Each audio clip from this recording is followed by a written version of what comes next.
إن الحمد لله نحمده ونستعينه من يهده الله فلا مضل له ومن يضلل فلا هادي له وأشهد أن لا إله إلا الله وحده لا شريك له وأشهد أن محمدًا عبده ورسوله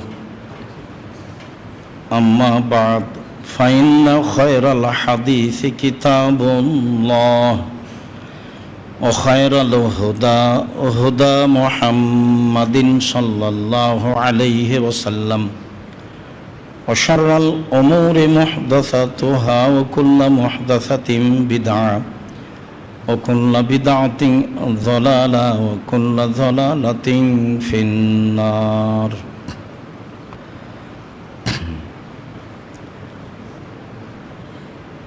أعوذ بالله من الشيطان الرجيم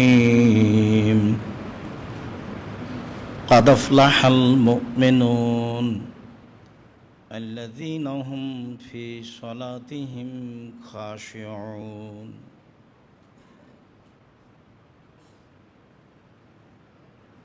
عن أبي هريرة رضي الله تعالى عنه قال قال رسول الله صلى الله عليه وسلم إن الشيطان يعقد على كافية رأس أحدكم إذا نام ثلاث أوقات فإن استيقظ وذكر الله إن حلت عقدة فإن توضأ إن حلت عقدة فإن صلى إن حلت عقدة فأصبح نشيطا طيب النفس وإلا فأصبح خبيث النفس كسلان رواه البخاري ومسلم عن عائشة رضي الله تعالى عنها قالت كان النبي صلى الله عليه وسلم يصلي فيما بين يفرغ من صلاة العشاء إلى الفجر 11 ركعة يسلم من كل ركعتين ويوتر بواحدة رواه البخاري ومسلم সম্মানিত মসজিদের মুসল্লি, প্রশংসা আল্লাহর জন্য, শান্তি অবতীর্ণ হোক আল্লাহর রাসূলের উপর সাল্লাল্লাহু আলাইহি ওয়াসাল্লাম। আজ জুমার খুতবায় সংক্ষিপ্ত সময়ে বক্তব্যের বিষয় রাতের সলাত। রাতের সলাতের গুরুত্ব এ বিষয়ে আমরা এক গুরুত্বপূর্ণ সংক্ষিপ্ত তথ্যবহুল বিবরণের চেষ্টা করব ইনশাআল্লাহুল আজিজ। মানুষের 5 ওয়াক্ত সলাতের সাথে সাথে রাতে সলাত আদায় করতে অভ্যাসী হওয়া উচিত। আবু হুরায়রা রাদিয়াল্লাহু তাআলা আনহু বলেন, রাসূল সাল্লাল্লাহু আলাইহি ওয়াসাল্লাম বলেছেন, আফজালুস সালাহ বাদাল ফারিদা সালাতুল লাইলি। ফরজ সলাতের পরে সবচেয়ে গুরুত্বপূর্ণ সলাত হলো, সবচেয়ে উত্তম সলাত হলো রাতের সলাত। মানুষ যদি ফরজ সলাতের পরে রাত সলাত আদায় করতে চায় নফল হিসাবে, অনেক নফল সলাত আছে। এশরাকের সলাত আছে, চাশতের সলাত আছে, আওয়াবিনের সলাত আছে, হাজাত বিপদ আপদের সলাত আছে, মসজিদে ঢুকে 2 রাকাত সলাত আছে, অনেক নফল সলাত রয়েছে। তার সবচেয়ে উত্তম সলাত হলো রাতের সলাত। এই কথা রাসূল সাল্লাল্লাহু আলাইহি সাল্লাম বলেন। উমামা বাহিলি রাদিয়াল্লাহু তাআলা আনহু বলেন, রাসূল সাল্লাল্লাহু আলাইহি সাল্লাম একদা বললেন, আলাইকুম বিকিয়ামিল লাইল, তোমরা রাতে ইবাদত করো, তোমাদের রাতে ইবাদত করা উচিত, তোমাদের জন্য রাতে ইবাদত করা জরুরি। কেন? ফাইন্নাহু দাবুস সালেহিনা কাবলাকুম, এটা হচ্ছে তোমাদের অতীতে চলে যাওয়া নবী রাসূল সিদ্দিক সোহদা পরহেজগার মানুষের কাজ। এটাই ছিল তোমাদের অতীতের সলেহ সৎ সিদ্দিক পরহেজগার মানুষের আদাত অভ্যাস। অতীতে যারাই পরহেজগার মানুষ ছিলেন, সলেহ সিদ্দিক সোহদা ছিলেন, তাদের একটা অভ্যাস ছিল রাতে সালাত আদায় করা। কাজেই তোমরা পৃথিবীর মানুষ পুরুষ নারী রাতে সালাত আদায় করতে অভ্যাসী হও, একথা রাসূল সাল্লাল্লাহু আলাইহি সাল্লাম বলেন। তিনি তার 3টে সুবিধা উল্লেখ করেন। তিনি বলেন, হুয়া কুরবাতুন লাকুম ইলা রাব্বিকুম, রাতে সালাত আদায় করলে এইটা তোমাদেরকে তোমাদের প্রতিপালকের নিকটে করে দিবে। তোমরা তোমাদের প্রতিপালকের নিকটে হয়ে যাওয়া, কাছে হয়ে যাওয়া। 1, 2 ও মুকাফফিরাতুন লিসায়াত, রাতে সালাত মানুষের পাপকে মিটিয়ে দিবে।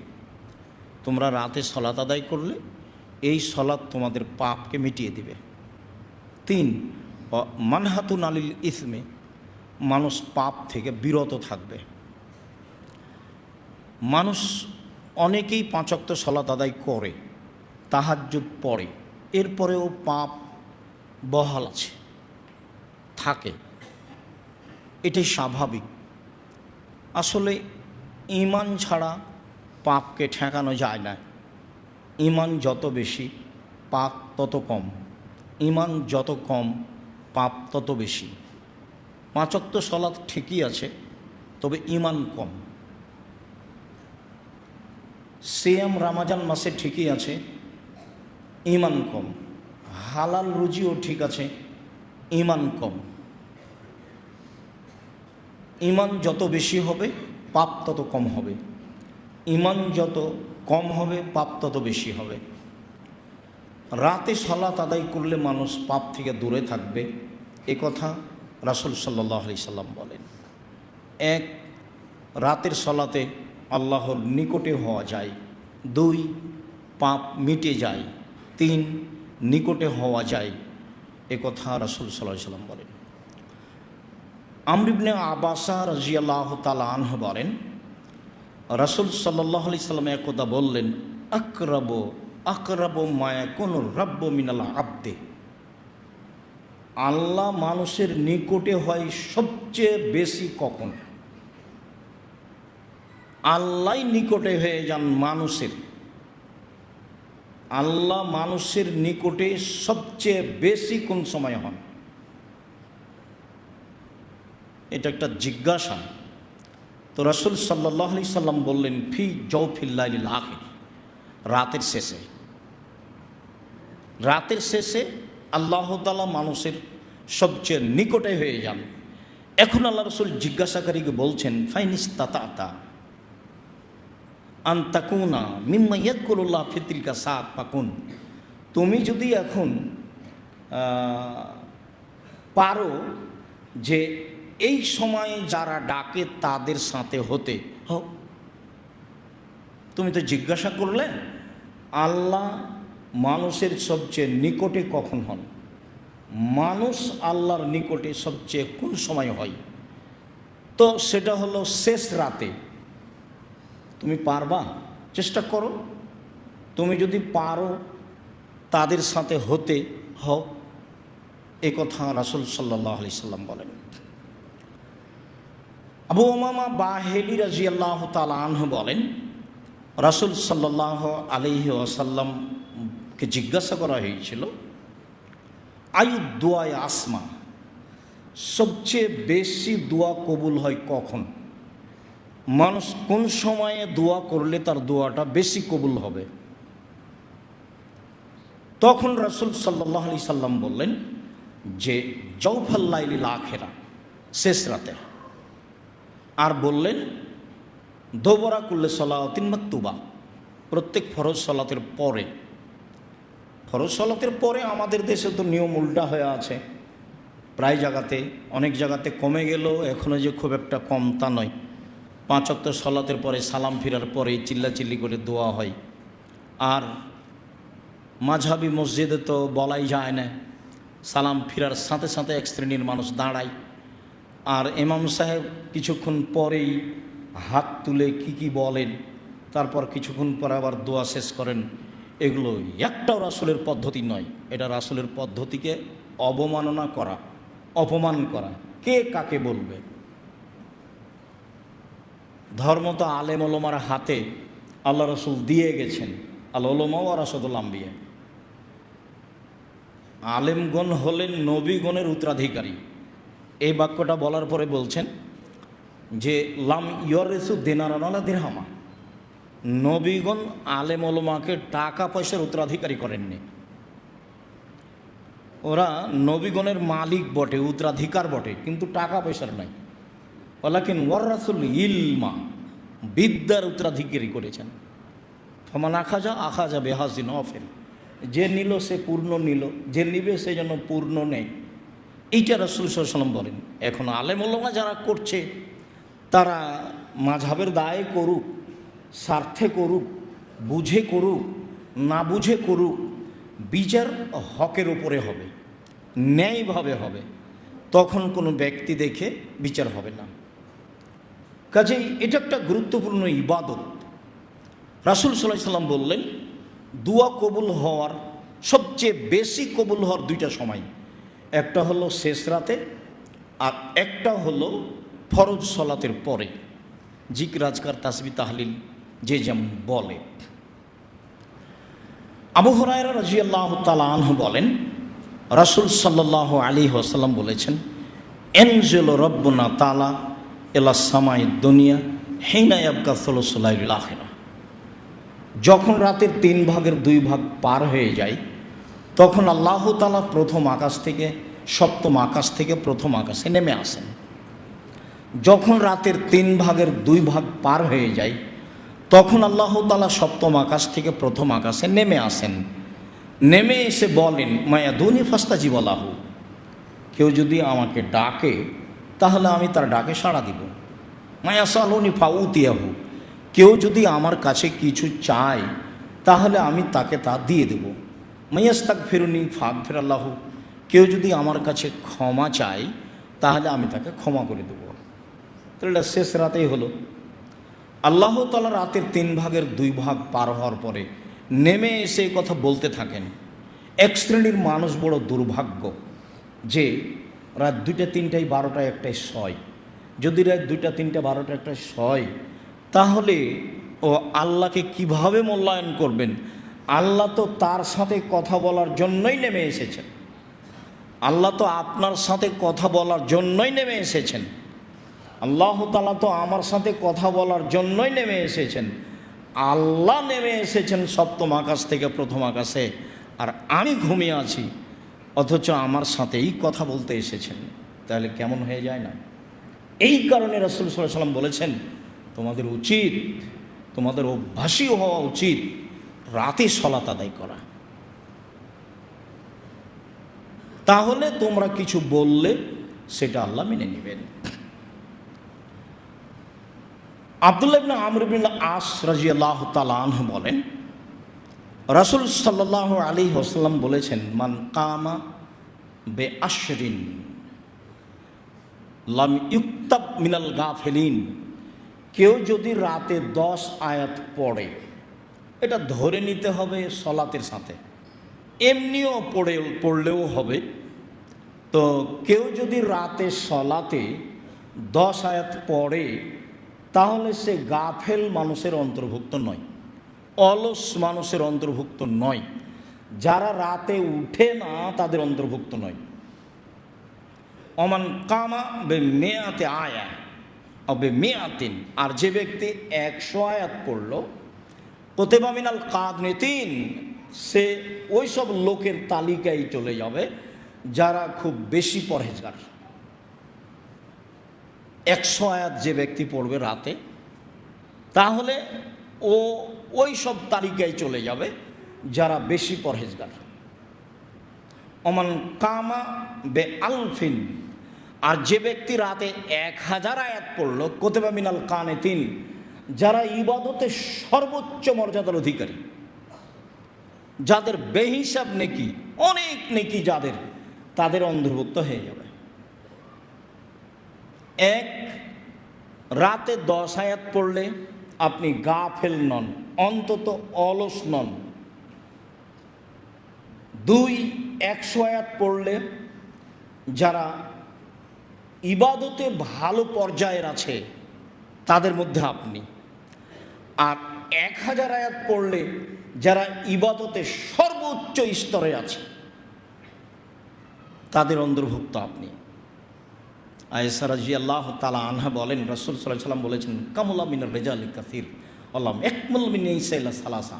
বহু মানুষ বড় বড় মর্যাদা লাভ করেছে, করবে। মানুষই জান্নাতে খুব বড় বড় মর্যাদা লাভ করেছে, করবে। তবে মহিলারা তেমন বড় মর্যাদা লাভ করতে পারেনি, মাত্র 3 জন। তখন তিনি বললেন যে ইমরানের মেয়ে, ঈসা আলাইহিস সালামের মা মারিয়াম, আর ফেরাউনের স্ত্রী আসিয়া, আর আয়েশা রাদিয়াল্লাহু তাআলা আনহার সম্মান সব মহিলার উপরে। যেমন সারিদ খাদ্য ভালো, সব খাদ্যের উপরে। গোস্তের ঝোলে রুটি ভিজালে তাকে সারিদ বলা হয়। এইভাবে রাসূল সাল্লাল্লাহু আলাইহি সাল্লাম বললেন। বলছিলাম, রাতের ইবাদত একটি গুরুত্বপূর্ণ ইবাদত, যা রাসূল সাল্লাল্লাহু আলাইহি সাল্লাম করার জন্য সাহাবীগণকে উদ্বুদ্ধ করেছেন। আবু হুরায়রা রাদিয়াল্লাহু তাআলা আনহু বলেন, রাসূল সাল্লাল্লাহু আলাইহি ওয়াসাল্লাম বলেছেন, ইন্না শায়তানা ইয়াকিদু আলা কাফিয়াতে রাসে আহদিকুম ইযা হুয়া নামা সালাসা ওয়াকাদিন। যখন তোমাদের কোনো ব্যক্তি রাতে ঘুমায়, তখন শয়তান তার মাথার চুলে 3টে গিরা লাগায়। মাথায় চুল থাক না থাক সেই কথা বিবেচনা পড়ে। রাসূল সাল্লাল্লাহু আলাইহি সাল্লাম বলেছেন, যখন তোমাদের রাতে কেউ ঘুমায়, তখন শয়তান তার মাথার চুলে 3টে গিরা লাগায়। ওয়াইয়াদরিবু আলা কুল্লি উকদাতিন, প্রত্যেক গিরার উপরে হাত দিয়ে এভাবে থাবা মারে, আর বলে যে আলাইকা লাইলুন তবিল ফারকুদ, রাত অনেক আছে, ঘুমাও। রাত অনেক আছে, ঘুমাও। রাত অনেক আছে, ঘুমাও। বুঝতে পারছেন উঠতে মন চায় না কেন? হাদিস তো বুখারী মুসলিম। উঠতে মন চায় না কেন? এত উঠতে ভারী লাগে কেন? মনে হয় যেন সবচেয়ে কঠিন কাজ। কেননা ও তো চেষ্টায় আছে, তার তো জীবন বাজি রেখে সে চেষ্টা চালিয়ে যাচ্ছে, আমাকে পরাজয় করবে, এটা তার জীবন বাজি রেখে চেষ্টা। আমরা তো এটা বুঝতে পারি না, কিন্তু ও জিদের উপরে আছে। শয়তান খুব জিদের উপরে আছে। তার জিদ হচ্ছে এটাই যে আমাকে আর আপনাকে সে পাপী করবে, এটাই তার সফলতা।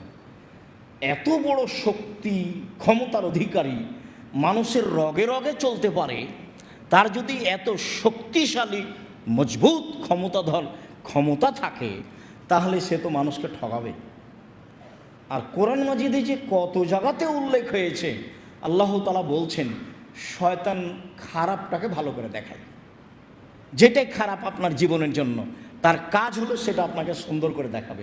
একটা পাপের কাজ আপনাকে সুন্দর করে দেখাচ্ছে, এমনভাবে পাপের কাজটাকে সাজাচ্ছে যে আপনি ভাবছেন যে হ্যাঁ, পাপটা হলে এটা সহজে করা যায়, এটা পাপ হলেও সহজে করা যাবে, এভাবে করলে এটা সহজ হয়ে যাবে। একবার এইভাবে আপনার কাছে সাজিয়ে তুলছে, এটাই তার কাজ। রাসূল সাল্লাল্লাহু আলাইহি সাল্লাম বলছেন, ফাস বাহা ফানিস্তাই কাদা, ও যদি এখন রাতে উঠে যায়, ফাযাকার আল্লাহ, উঠেই যদি বলে আলহামদুলিল্লাহিল্লাযী আহয়ানা বাদামা আমাতানা ওয়া ইলাইহিন নুশুর, সে আল্লাহর প্রশংসা যে আল্লাহ মরার পরে জীবিত করল। মারলেন এবং জীবিত করলেন, মারতেও পারেন, জীবিতও করতে পারেন। আগে মারলেন, তারপরে জীবিত করলেন, মরণ দিলেন, এখন আবার আত্মা ফেরত দিলেন। যার জন্য অন্য জায়গাতে একটা দোয়া আছে যে ফাইন আরসাল তাহা ফাক ফিরলাহ, ফাইন আমসাক তাহা ফাক ফিরলাহ, তুমি যদি আত্মা ফেরত না দাও তাহলে তুমি এটাকে ক্ষমা করে দিও, আর যদি তুমি ফেরত দাও তাহলে হেফাজত করিও আরও 5টা মানুষকে যেভাবে হেফাজত করো। আত্মা ফেরত দিলে আমাকে হেফাজত করো, আর যদি আত্মা ফেরত না দাও তাহলে এটা ক্ষমা করে দাও। তো যে ব্যক্তি ঘুম থেকে উঠলো এবং এটা বলল, তো ইনহাল্লা তোকদা, একটা গিরা খুলে গেল। ফাইন তাওয়াদ্দা ইনহাল্লা তোকদা, যদি অজু করে তাহলে আর একটা গিরা খুলে গেল। ফাইন সল্লা ইনহাল্লা তোকদা, যদি সলাত আদায় করে তাহলে আর একটা গিরা খুলে গেল। তাহলে ঘুম থেকে উঠলো, দোয়া পড়লো, তাতে একটা খুলে গেল। খালি পড়লেই খুলে যাবে। ও যেমন ক্ষমতা রাখে আল্লাহ তেমন ব্যবস্থা করেছেন। ও যেমন ক্ষমতা রাখে আল্লাহ তেমন ব্যবস্থা করেছেন। মানুষ যদি হাত দিয়ে খুলতো তাহলে তো কঠিন ছিল, সেটা তো মানুষের নাগালের বাইরে চলে যেত। এমন একটা পদ্ধতি বলে দিলেন যা পুরুষ নারীর জন্য সহজ। ঘুম থেকে উঠবে রাতে, দোয়া পড়বে, একটা খুলে যাবে। অজু করবে আর একটা খুলে যাবে। সলাত আদায় করবে আর একটা খুলে যাবে। ফাস বাহা নশীতন তৈবার নাফসে, এখন সে সকাল করবে খুব উৎফুল্ল মনে, আনন্দ চিত্তে, অলসতা ছাড়াই, অলসতা ছাড়াই, উৎফুল্ল আত্মায়, আনন্দ চিত্তে খুশি হয়ে সে সকাল করবে। ওয়াইল্লা ফাস বাহা খাবিসা নাফসে কাসলানা। আর যদি ও না করে তাহলে সব দেখবেন সকালে মুখখান কেমন যেন একেবারেই কেমন কেমন হয়ে আছে, ঘিনঘিনা মনে হচ্ছে, একেবারে খারাপ লাগছে, মুখটা বিকট হয়ে আছে। 7টা-8টার দিকে উঠে মিসওয়াক করছে, ব্রাশ ঘষছে, মুখখান ভারী হয়ে আছে, কেমন কেমন হয়ে আছে এবং অলস অবস্থায় আছে। আল্লাহ রসুল বলছেন, হাদিস বুখারী মুসলিম, হাদিস গ্রন্থে আছে। 1450 বছর থেকে এভাবে আছে। আমল করবে কে? মানুষকেই করতে হবে।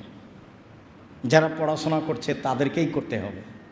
পড়াশোনা করলাম, আমল করতে পারলাম না, তাহলে তো যারা পড়ে না, যারা এমনি রাস্তাঘাটে থাকে তাদের মতোই হয়ে গেলাম। জানতে হবে এবং আমল করতে হবে। আল্লাহ তুমি কবুল করো। আল্লাহ তাআলা বলেন, কাদ আফলাহাল মুমিনুন আল্লাযীনা হুম ফি সলাতিহিম খাশিউন, ওরাই সফল হলো যারা ভয় ভীতি নিয়ে সলাত আদায় করলো। মনোযোগ সহকারে সলাত আদায় করতে হবে। রাতে উঠে নফল সলাত আদায় করতে হবে ভয় ভীতি নিয়ে, মনোযোগ সহকারে, তাহলে সফল হওয়া যাবে। আল্লাহ তাআলা বলছেন, ওইসব মুমিনই সফল হলো যারা ভয় ভীতি নিয়ে সলাত আদায় করলো। এমনিতেই স্বাভাবিকভাবে বেখেয়াল ইবাদত করলে এই ইবাদত অত গ্রহণীয় হবে না। আয়েশা রাদিয়াল্লাহু তাআলা আনহা বলেন, কানান নবী সাল্লাল্লাহু আলাইহি সাল্লাম ইসাল্লি ফিমা বাইনা ইয়াফরুগা মিন সালাতিল ইশা আল ফজরে 11 রাকাত। আল্লাহ রাসূল সাল্লাল্লাহু আলাইহি সাল্লামের নীতিগত অভ্যাস ছিল, নিয়মিত অভ্যাস ছিল, কানা ইসাল্লি, তিনি নিয়মিত রাতে সলাত আদায় করতেন। এশার পর থেকে নিয়ে ফজর পর্যন্ত সময়ে 11 রাকাত সালাত। তাহলে বোঝা যাচ্ছে যে তাহাজ্জুদ পড়ার সময় শুরু হয় এশার সালাতের পর থেকেই, একবারে ফজরের আজান পর্যন্ত। যদিও একাধিক হাদিসে প্রমাণ হয় যে শেষ রাতে তিনি উঠতেনও শেষ রাতে, কিন্তু আয়েশা রাদিয়াল্লাহু তাআলা আনহা বলেন যে এশার সালাতের পর থেকে নিয়ে ফজর পর্যন্ত সময়ে তিনি 11 রাকাত সালাত আদায় করতেন। তাতে তিনি ইসাল্লামু মিন কুল্লি রাকাতাইনে, প্রত্যেক 2 রাকাতের পরে সালাম ফিরতেন। ওয়া ইউতির বিওয়াহিদাতিন, 1 রাকাত বিতির পড়তেন। উল্লেখ্য যে 3 রাকাতের হাদিসও বুখারী মুসলিম, 5 রাকাতের হাদিসও বুখারী মুসলিম, 1 রাকাতের হাদিসও বুখারী মুসলিম। তবে রাসূল 1 রাকাত বেশি পড়তেন, এই হাদিস অনেক বেশি। 1 রাকাতের হাদিস বেশি, 3 রাকাত পড়েন ভালো, 5 রাকাত পড়েন ভালো, তবে 1 রাকাত বেশি পড়ার চেষ্টা করেন, এটা সবচেয়ে বেশি ভালো। যদিও ভারত, বাংলাদেশ, পাকিস্তানের এক শ্রেণীর মানুষ বলছে যে বিতরি কি আবার 1 রাকাত হয়, আবার এই কথাও বলছে যে 1 রাকাত বিতর নেই, আবার এটাও আছে যে 1 রাকাত বিতর পড়লে গুনাহগার হবে। রাসূল সাল্লাল্লাহু আলাইহি সাল্লাম এশার সালাতের পর থেকে নিয়ে ফজর পর্যন্ত সময়ে 11 রাকাত সালাত আদায় করতেন, এ কথা আয়েশা রাদিয়াল্লাহু তাআলা আনহা বলেন। মুআয ইবনে জাবাল রাদিয়াল্লাহু তাআলা আনহু বলেন, রাসূল সাল্লাল্লাহু আলাইহি ওয়াসাল্লাম বলেছেন, মামিন মুসলিমিন ইয়াবিতু আলা যিকরিন তাহিরান, যে কোনো মানুষ অজু অবস্থায় রাতে ঘুমায়, যে কোনো মানুষ অজু অবস্থায় রাতে ঘুমায়, যে কোনো পুরুষ নারী অজু অবস্থায় রাতে ঘুমায়, ফায়াতাআররা মিনাল লাইলি, শেষ রাতে উঠে, কথা আবার ফিরে আসলো, শেষ রাতে উঠে, ফায়াসালুল্লাহ ফিহা খায়রান, তারপর শেষ রাতে উঠে আল্লাহর কাছে কিছু চায়, ফাআতাহুল্লাহু ইয়াহু, তাহলে আল্লাহ তাকে দিবেন, এটা জরুরি, দিবেনই। জাবের রাদিয়াল্লাহু তাআলা আনহু বলেন, রাসূল সাল্লাল্লাহু আলাইহি সাল্লাম বলেছেন, ইন্না ফিল লাইলি লাসা লা ইয়াফিকুহা রাজুলুন মুসলিম ইয়াসালুল্লাহ ফিহা খায়রাম মিন আমরি দুনিয়া ওয়াল আখিরা ইল্লা আতাহু ইয়াহু। জাবের রাদিয়াল্লাহু তাআলা আনহু বলেন, আল্লাহর নবী বলেছেন, রাতে একটা সময় আছে, অবশ্যই সেটা শেষ রাতে, রাতে একটা সময় আছে, অবশ্যই সেটা শেষ রাতে, যেই সময়ের মুখামুখি যে ব্যক্তি হতে পারবে, যে কোনো পুরুষ নারী ওই সময়ের মুখামুখি হলো, ফায়াসালুল্লাহ ফিহা খায়রান মিন আমরি দুনিয়া ওয়াল আখিরা, ইহকালের কল্যাণ চাইলো, পরকালের কল্যাণ চাইলো।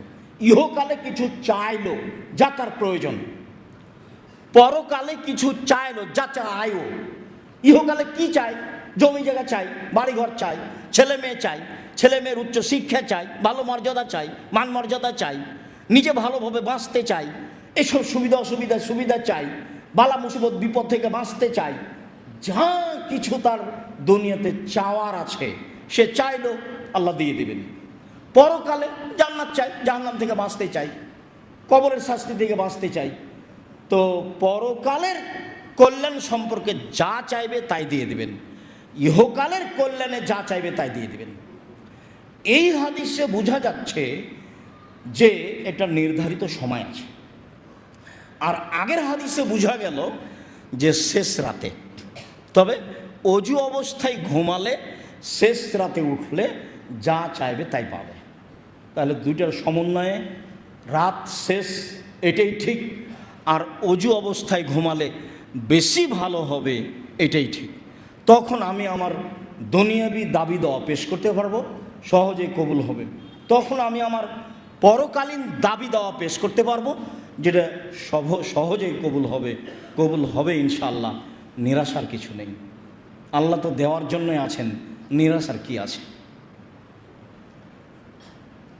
উবাদা ইবনে সামিত রাদিয়াল্লাহু তাআলা আনহু বলেন, রাসূল সাল্লাল্লাহু আলাইহি সাল্লাম বলেছেন, মান আররা মিনাল লাইলি, যে ব্যক্তি শেষ রাতে উঠলো, ঘুম থেকে শেষ রাতে জাগলো, ফাকালা, তারপরে বলল, লা ইলাহা ইল্লাল্লাহু ওয়াহদাহু লা শারীকা লা, আল্লাহ ছাড়া কোনো মাবুদ নেই, তার কোনো শরিক নেই, লাহুল মুলকু ওয়া লাহুল হামদু, রাজত্ব তার, প্রশংসা তার, রাজত্ব তার, প্রশংসা তার, রাজত্ব তার, প্রশংসা তার, ওহু আলা কুল্লি শাইইন কাদির, তিনি সর্বশক্তিমান। তারপরে বলল, সুবহানাল্লাহি আলহামদুলিল্লাহি ওয়া লা ইলাহা ইল্লাল্লাহু আল্লাহু আকবার। সুবহানাল্লাহি, আল্লাহর পবিত্রতা বর্ণনা করি, আলহামদুলিল্লাহ, প্রশংসা আল্লাহর, সুবহানাল্লাহি ওয়া আলহামদুলিল্লাহি ওয়া লা ইলাহা ইল্লাল্লাহ, আল্লাহ ছাড়া কোনো মাবুদ নাই, আল্লাহু আকবার, আল্লাহ সবচেয়ে বড়। তারপরে বলল, লা হাওলা ওয়ালা কুওয়াতা ইল্লা বিল্লাহ, বাহ্যিকভাবে আন্তরিকভাবে নড়াচড়া করার কোনো শক্তি নাই, আমি নিজে কিছুই করতে পারি না, আমি একটা জড় বস্তু, যা কিছু করি, যা কিছু হয় তার ক্ষমতার ভিত্তিতে। ফাইনদাউস্তু জীবালাহ, এখন যদি কিছু দোয়া করে, আর যেটাও করবে সেটা আল্লাহ মেনে নেবেন, যেটা ও বলবে সেটা আল্লাহ দিয়ে দিবেন, যেটা ও চাইবে সেটা আল্লাহ দিয়ে দিবেন। ফাইন তাবাদ্দা ওয়া সাল্লা ফাকাবালাত সালাতু, এখন যদি ওযু করে আর সালাত আদায় করে তাহলে তার সালাত কবুল হবে।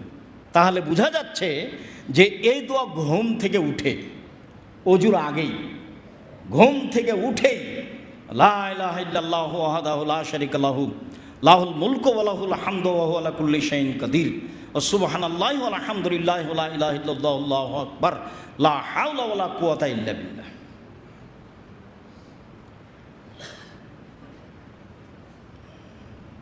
ইবনে আব্বাস রাদিয়াল্লাহু তাআলা আনহু বলেন, কানান নবী সাল্লাল্লাহু আলাইহি সাল্লাম ইযা কামা মিনাল লাইলি কালা ইযা কামা মিনাল লাইলি ইয়াতাহাজ্জাদু কালা। ইবনে আব্বাস রাদিয়াল্লাহু তাআলা আনহু বলেন, রাসূল সাল্লাল্লাহু আলাইহি সাল্লাম যখন রাতে উঠতেন তাহাজ্জুদের জন্য, রাসূল সাল্লাল্লাহু আলাইহি সাল্লাম যখন রাতে উঠতেন তাহাজ্জুদ সালাতের জন্য, তখন তিনি বলতেন, আল্লাহুম্মা লাকাল হামদু আনতা কাইয়ুমুস সামাওয়াতি ওয়াল আরদ ওয়া মান ফিহিন্না। হে আল্লাহ, প্রশংসা তোমার, আসমান জমিন এবং এর মধ্যে যা কিছু রয়েছে সব কিছুর প্রতিষ্ঠাতা তুমি। ওয়ালাকাল হামদু আনতা নূরুস সামাওয়াতি ওয়াল আরদ ওয়া মান ফিহিন্না। প্রশংসা তোমার, আসমান জমিন এবং এর মধ্যে যা কিছু রয়েছে তার আলো তুমি।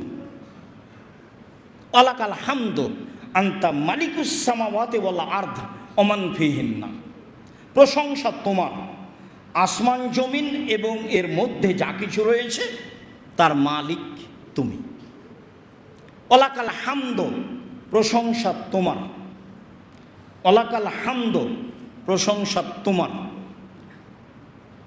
ওয়াদাকাল হাক্ক, তোমার ওয়াদা সত্য। অকৌলকা হাক্কুন, তুমি যে কথা বলেছো কোরআন হাদিসে কিয়ামত দুনিয়ার ব্যাপারে তা সত্য। অলিকাওকা হাক্কুন, বিচারের মাঠে তোমার সাথে মানুষের সাক্ষাৎ হবে, এইটাও সত্য।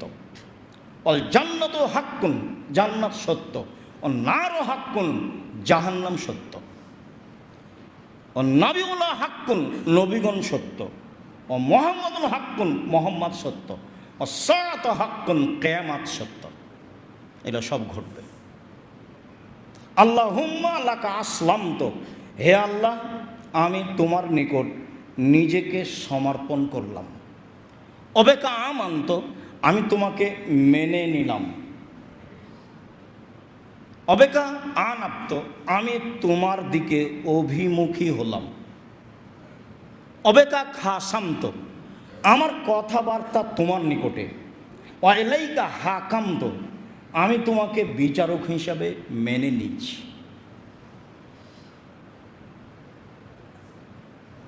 ফাগফিরলি মা কাদ্দামত ওমা আক্ষার্ত ওমা আসরার্ত ওমা আলান্ত ওমান্তা আলাম বিহি মিন্নি। তুমি আমাকে ক্ষমা করে দাও, যা আগে করেছি, যা পরে করেছি, যা প্রকাশ্যে করেছি, যা গোপনে করেছি, আর যা তুমি জানো আমি জানি না। তুমি জানো কখন কোন পাপ করেছি, আমি সেটা ভুলে গেছি। আগের পরের, গোপনে প্রকাশ্যে যা করেছি ক্ষমা করে দাও, আর যা তুমি জানো আমি জানি না সেটাও ক্ষমা করে দাও। আন্তাল মুকাদ্দেমু ও আন্তাল মুআখির, তুমি আগে থেকে আছো, চিরদিন থাকবে। লা ইলাহা ইল্লা আনতা, তুমি ছাড়া কোনো মাবুদ নাই। ওয়া লা ইলাহা গায়রুকা, তুমি ছাড়া সত্যি কোনো মাবুদ নেই, তুমি ব্যতীত সত্যি কোনো মাবুদ নাই। এই কথা রাসূল সাল্লাল্লাহু আলাইহি ওয়াসাল্লাম বলতেন রাতে ঘুম থেকে উঠে। তাহলে আগে আমরা ওইটা পড়ি, তারপরে এইটা, আর একটা হাদিস পড়ি, তারপর ফলাফলে আসব। ইবনে আব্বাস রাদিয়াল্লাহু তাআলা আনহু বলেন, বিত্তু ইনদা খালাতি মাইমুনাতা লাইলাতান, আমি আব্দুল্লাহ ইবনে আব্বাস একদা আমার খালা মাইমুনার কাছে রাতে ছিলাম। আমি আব্দুল্লাহ ইবনে আব্বাস আমার খালা মাইমুনার কাছে রাতে ছিলাম। নবী ও ইন্দাহা, তাকদীর বশত সেই দিন আবার আল্লাহর নবী আমার খালার কাছে ছিলেন। আমি একদা রাতে আমার খালার কাছে ছিলাম, সেই দিন তাকদীর বশত দেখি আল্লাহ রাসূল আমার খালার কাছে। ফাতাহাদ্দাসা মা আহলিহি সাআতান, দেখলাম তিনি তার স্ত্রীর সাথে, পরিবারের সাথে কিছু কথা বললেন। কি কথা হতে পারে? সাংসারিক হতে পারে, ইবাদত বান্দেগীর হতে পারে, প্রয়োজনীয় কোনো সমস্যা হতে পারে, প্রয়োজনীয় কথা তিনি স্ত্রীদের সাথে বলতেন। সমস্যার কথা তিনি স্ত্রীদের সাথে বলতেন। খাদিজাকে বলছেন, খাদিজা আমার যে কি হয়, আমি মারা যাই না কি, গাড়ে হিরেই আজকে যা কিছু ঘটলো তা তো ঘটলই, তুমি আমাকে কম্বল দিয়ে জড়িয়ে ধরো। উনি ভয় পেয়ে এগুলো বলছেন, তাহলে নিজের কথা তিনি স্ত্রীকে বলতেন। তার স্ত্রী বলেন, বলেন কি আপনি, কাল্লা কখনো নহে, অসম্ভব, এটা হতে পারে না, আপনি মারা যাবেন মানে এইটা কি? আরে আপনি তো অসহায় মানুষের পাশে দাঁড়ান, আপনি নিঃস্ব মানুষকে সহযোগিতা করেন। এগুলো তিনি কারণ উল্লেখ করলেন। অসহায় মানুষের পাশে দাঁড়ালে আল্লাহর সাহায্য থাকে ভিন্ন। এই জন্য মানুষকে ব্যবসা করতে হবে বড় থেকে বড় অসহায় মানুষের পাশে দাঁড়ানোর জন্য, সরকারকে উঠানো বসানোর জন্য নয়। টাকার দাম আছে, টাকা ইনকাম করতে হবে অসহায় মানুষের পাশে দাঁড়ানোর জন্য। আর আপনি বলেন কি, আপনার এভাবে দুর্ঘটনা হবে মানে? আপনি তো অসহায় মানুষের পাশে দাঁড়ান, নিঃস্ব মানুষের সহযোগিতা করে থাকেন, আত্মীয়তার সম্পর্ক বজায় রাখেন। আত্মীয়তার সম্পর্ক বজায় রাখা খুবই কঠিন। ভাই ভাই টিকা যায় না, ভাই ভাই ঠাঁই ঠাঁই। এমন গণ্ডগোল করলো দুই ভাই আমাদের গ্রামের চোখের সামনে, দিয়ে ঢেঁকিটা কেটে ভাগ করে নিল। ওটা আমার দৃশ্য খুব মনে পড়ে। তারপরে বলছে যে এখানে তো থাকবো না, এমন এক জায়গায় চলে যাব এই জমি বিক্রি করে, এমন এক মানুষের হাতে যে মানুষ তোকে গুতা দিতে পারে। ওর ভাইকে বলছে এভাবে, জমিটা ওর ভাইকে দেবে না। তো আত্মীয়তার সম্পর্ক বজায় রাখা খুব কঠিন, দল সংগঠন করলে আরও কঠিন, মানে টিকাই কঠিন। এগুলোর ভিত্তি হচ্ছে শত্রুতা দিয়ে, হিংসা বিদ্বেষ দিয়ে। একজন আর একজনের সাথে টিকতে পারবে না, এর ভিত্তি ভালো নয়। তো আপনি টিকবেন কি দিয়ে? খালি ও জেহেন, মস্তিষ্ক খালি রাখতে হবে। কারো ভালোবাসা এখানে নেই। যেখানে কোরআন এবং সহিহ হাদিস আছে সেখানে আমি আছি, তাহলে আপনি সহজ পথ পাবেন, আপনার জন্য হবে সহজ পথ, তাছাড়া কঠিন হয়ে যাবে। রাসূল সাল্লাল্লাহু আলাইহি সাল্লাম উম্মু সালমাকে বলছেন, উম্মু সালমা, আচ্ছা কেউ তো হুদায়বিয়ার যুদ্ধ থেকে ফিরে যেতে চায় না, আবার এখানে আমি কুরবানি করতে বলছি, কেউ কুরবানি করতে চায় না। কেউ যে কুরবানি করতে চায় না, এখন কি করা যায়? তখন উম্মু সালমা রাদিয়াল্লাহু আনহা বলছেন, আরে আপনি নিজেরটা করে ফেলেন না আগে, তাহলে দেখা যাবে কি হয়। বলে হ্যাঁ ঠিক ঠিক আছে। তো আল্লাহ রাসূল স্ত্রীর কথা শুনে নিজে কুরবানি করলেন। তো সব সাহাবী দেখলেন আর কি করা যায়। যেই সাহাবী না বলতেই পায়ের জুতা খুলে দেন, সেই সাহাবীকে আর এখন কুরবানি করতে দেরি করবেন? তো আল্লাহ রাসূল বললেন উম্মু সালমাকে, উম্মু সালমা কি করা যায়? কেউ যে কুরবানি করতে চায় না, তো আপনি চিন্তা করছেন কেন? আপনি নিজেরটা করে ফেলেন না, তাহলে দেখবেন কি হয় অবস্থা। তো ঠিকই করে ফেললেন। তো আমি সেদিন ছিলাম আমার খালার কাছে, আল্লাহ রাসূল তার পরিবারের সাথে কিছুক্ষণ কথা বললেন। কি বললেন? প্রয়োজনীয় কিছু বললেন, রাকাদা, তারপর তিনি ঘুমিয়ে গেলেন। ফালাম্মা কানা সুলুসুল লাইলিল আখিরা, যখন রাতের 3 ভাগের 2 ভাগ পার হয়ে গেল, কাদা, দেখলাম তিনি উঠে বসলেন। মানে আমি ছোট হলে কি হবে, আব্দুল্লাহ ইবনে আব্বাস বলেন বুদ্ধির অভাব নেই, পরিস্থিতি খুব লক্ষ্য করতে পারেন। উনি নিজে গিয়ে সালাতে দাঁড়িয়েছিলেন, তো দাঁড়িয়েছিলেন বাম দিকে, আমি বাম দিকে দাঁড়ালাম। তখন আমার মাথার সামনের চুল ধরে পিছন দিক দিয়ে টেনে তিনি আমাকে ডান দিকে করে দিলেন।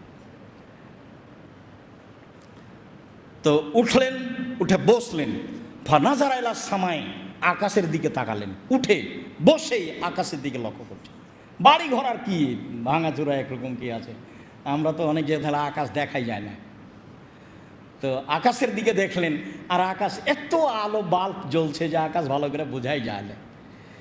সময়ের গতি, আকাশের দিকে তাকালেন, দিয়ে বলতে লাগলেন, ইন্না ফি খালকিস সামাওয়াতি ওয়াল আরদ ইখতিলাফিল লাইলি ওয়ান নাহার লায়াতিন লিউলিল আলবাব, নিশ্চয়ই আসমান জমিনের সৃষ্টিতে আর রাত দিনের আসা যাওয়াতে জ্ঞানী মানুষের জন্য নিদর্শন রয়েছে। কিভাবে আসে রাত, কিভাবে যায় রাত, কিভাবে আসে দিন, কিভাবে যায় দিন, কিভাবে আকাশ সৃষ্টি, কিভাবে জমিন সৃষ্টি, জ্ঞানী মানুষের জন্য এতে নিদর্শন রয়েছে। তারা কারা? আল্লাযীনা ইয়াযকুরুনাল্লাহা কিয়ামান ওয়া কুউদান ওয়া আলা জুনুবিহিম ওয়া ইয়াতাফাক্কারুনা ফি খালকিস সামাওয়াতি ওয়াল আরদ, যারা দাঁড়ানো অবস্থায়, শোয়া অবস্থায়, বসা অবস্থায় আল্লাহকে ডাকে। মানে রাতে লম্বা সময় কিরাত করতে হবে, বসে তাসবিহ তাহলিল জিকির আজকার করতে হবে, শুয়ে গিয়েও দোয়া পড়তে হবে, যত দোয়া আছে। যারা আল্লাহকে ডাকে দাঁড়িয়ে, বসে, শুয়ে এবং আসমান জমিনের সৃষ্টি নিয়ে চিন্তা করে, একটু ভাবা উচিত, একটু ভাবতে হবে। যারা ভাবে তারা হলো জ্ঞানী মানুষ।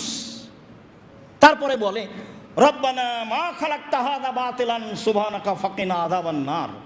হে আমাদের প্রতিপালক, তুমি এগুলো অনর্থক সৃষ্টি করনি। আকাশ জমিন কি তুমি এমনি সৃষ্টি করেছ? চন্দ্র সূর্য কি তুমি এমনি সৃষ্টি করেছ? এগুলো অনর্থক করনি। কি আর বলি, তুমি তোমার পবিত্রতা বর্ণনা করি, তুমি আমাদেরকে জাহান্নাম থেকে বাঁচাও। এ হলো মূল কথা, যে তুমি আমাদেরকে জাহান্নাম থেকে বাঁচাও। রব্বানা ইন্নাকা মান তুদখিলিন নার ফাকাদ আখযাইতাহুম লিয-যালিমিনা মিন আনসার। হে আমাদের প্রতিপালক, তুমি যাকে জাহান্নামে দিলে তাকে তুমি অপমান করলে, অপরাধীর সাহায্যকারী কেউ নেই। হে আমাদের প্রতিপালক, তুমি যাকে জাহান্নামে দিলে তাকে তুমি অপমান করলে, জালেমের সহযোগী কেউ নেই। রব্বানা ইন্নানা সামি'না মুনাদিয়ান ইউনাদি লিল ঈমান। হে আমাদের প্রতিপালক, আকাশ থেকে ডাক শুনলাম। হে আমাদের প্রতিপালক, আকাশ থেকে ডেকে বলছে ঈমানের জন্য, আমিনু, তোমরা আল্লাহকে মেনে নাও। আকাশ থেকে ডাক শুনলাম, ডাকটা হলো এই, আমিনু, তোমরা আল্লাহকে মেনে নাও। শোনো, ফামান্না, মেনে নিলাম। ঠিক আছে, তাই হলো, মেনে নিলাম। এখন মেনে নিয়েছি, কয়েকটা কথা শোনো। কি? রব্বানা ফাগফির লানা যুনুবানা ওয়া কাফফির আন্না সাইয়্যাতিনা ওয়া তাওয়াফানা মা'আল আবরার। একসাথে কয়েকটা কথা। এক, পাপ ক্ষমা করে দাও। দুই, পাপ মিটিয়ে দাও। তিন, ভালো মানুষের সাথে মরণ দাও, স্বাভাবিক মরণ চাইনি। এক, পাপ ক্ষমা করে দাও। দুই, পাপ মিটিয়ে দাও। তিন, ভালো মানুষের সাথে মরণ দাও।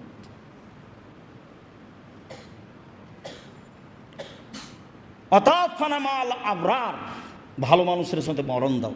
তারপরে ওয়াকাফফির আন্না সাইয়্যাতিনা ওয়া তাওয়াফানা মা'আল আবরার।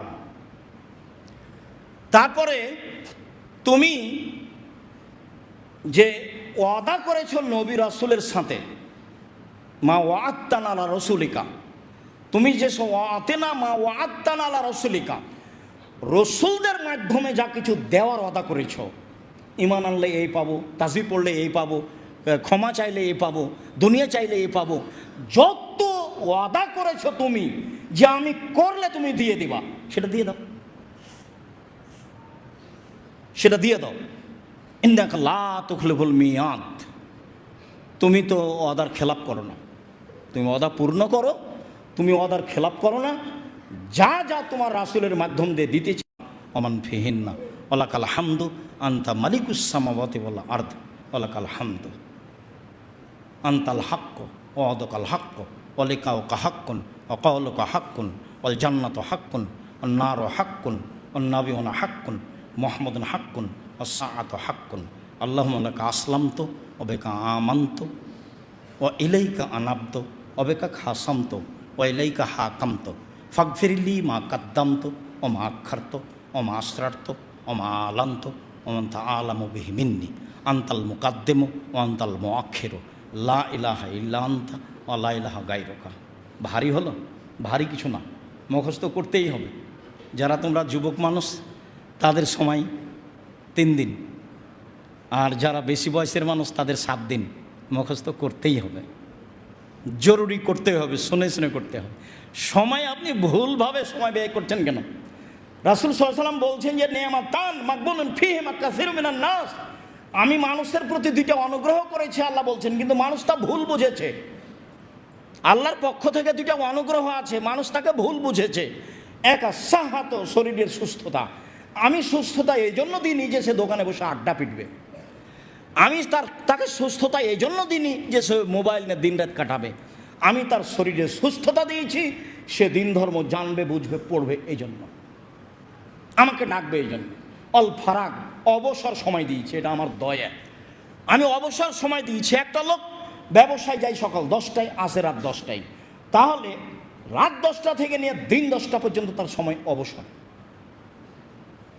একটা লোক শিক্ষকতা করতে যায় সকাল 9টায়, আসে 3টায়, তো তাহলে সকাল 9টা থেকে নিয়ে 3টার পরে, অর্থাৎ 3টা থেকে নিয়ে পরের দিন সকাল 9টা পর্যন্ত তার অবসর।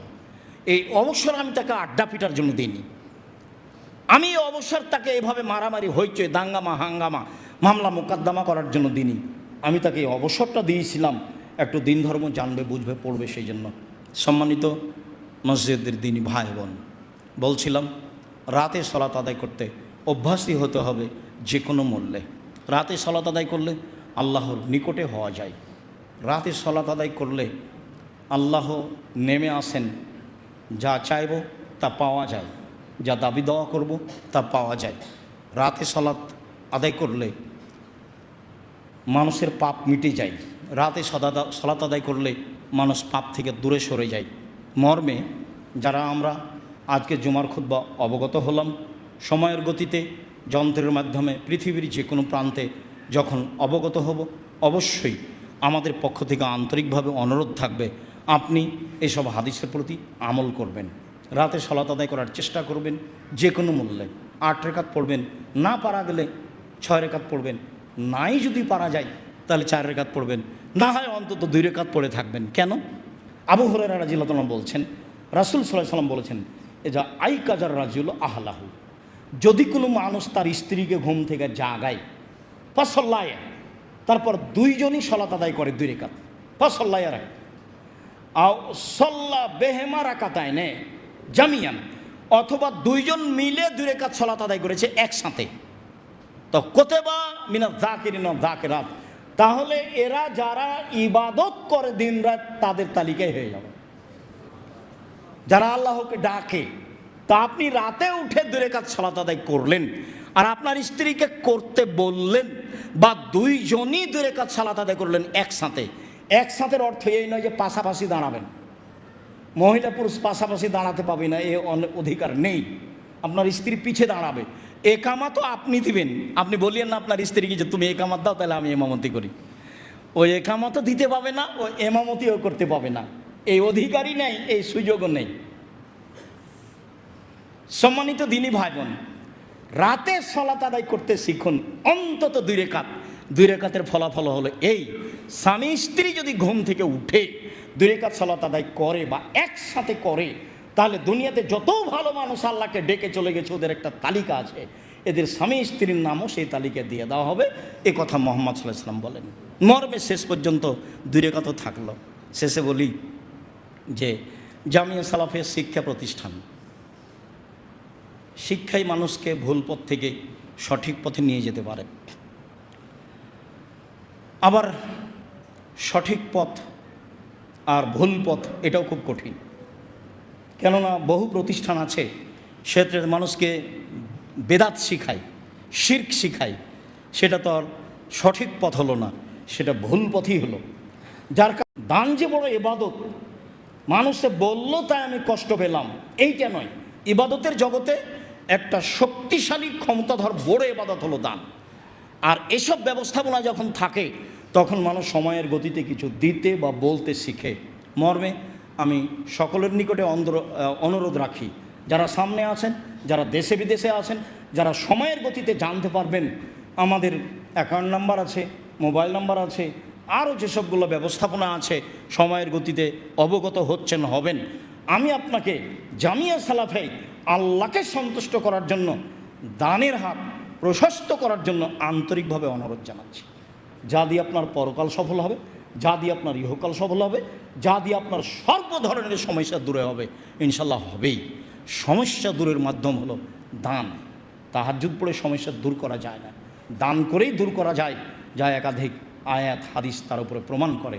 মর্মে সকল দিনী ভাই বোনকে জামিয়া সালাফের জন্য আন্তরিকভাবে দোয়া করার অনুরোধ জানিয়ে এবং দানের হাত প্রশস্ত করার অনুরোধ জানিয়ে আজকের আলোচনা অনুযায়ী বাকি জীবন আমল করার অনুরোধ জানিয়ে সাল্লাল্লাহু আলাইহি আল্লাহুম্মা বারিক আলাইহি।